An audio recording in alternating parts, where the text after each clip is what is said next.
I had a call out here by some workers at this area that they've seen a large fat snake, as they call it, which can only be one of the adder species. So apparently over in this direction everybody else has disappeared, but let's go and have a look. I've been told exactly more or less the location, and here we have it. If you'd like to zoom in here, it appears to be a puff adder. The genus and species Bitis arietans.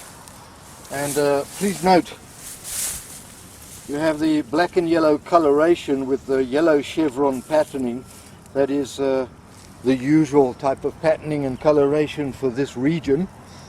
They do vary across southern Africa and across Africa. But, let's take it out here and just get it more exposed so you can see it.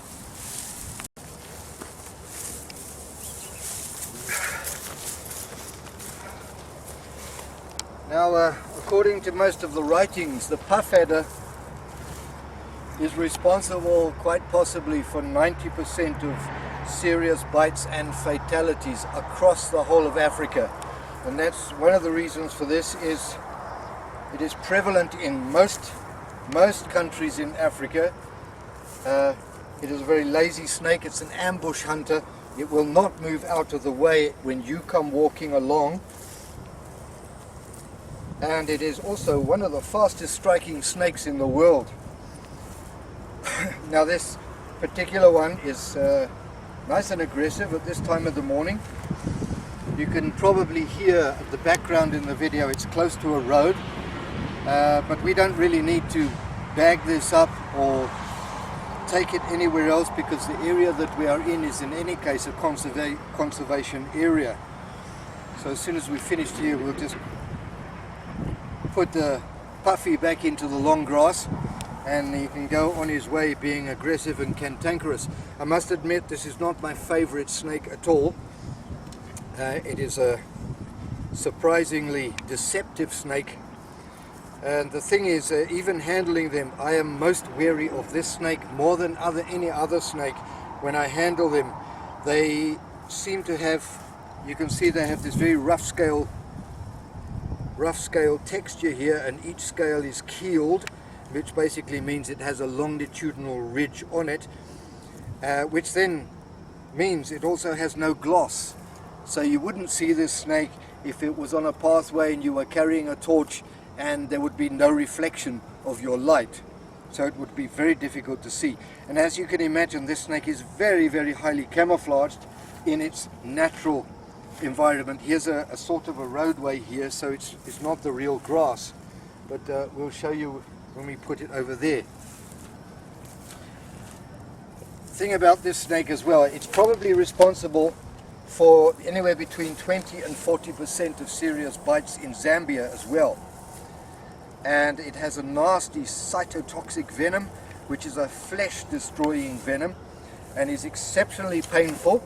And it has rather long venom teeth, and I'll attempt to show you the venom teeth.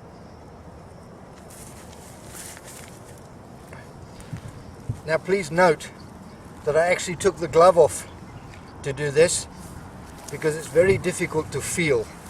And this is one of those snakes that if you're going to handle it this way, you have to grip it in exactly the right place. They have a very flexible neck and very loose skin. And if you get them just in the wrong place, they're able to come around and get a finger. So hopefully, as you can see, it's not a particularly easy snake to handle. And this one is fairly moody and aggressive. There you can see it's got quite long venom teeth, and the venom is yellow, very clear yellow, and thick and syrupy when it goes in. Nasty bite indeed, very much flesh destroying. Steve Irwin, the late Steve Irwin, used to say, when one of these bites you, the flesh rots, which it doesn't really. The cells just die. And become rather gangrenous. But this one's a medium-sized one, It's not fully grown yet, but has the typical moodiness, cantankerousness and anger that you would expect from a puff adder. I'm going to just put this one in the grass now and let it go on its way.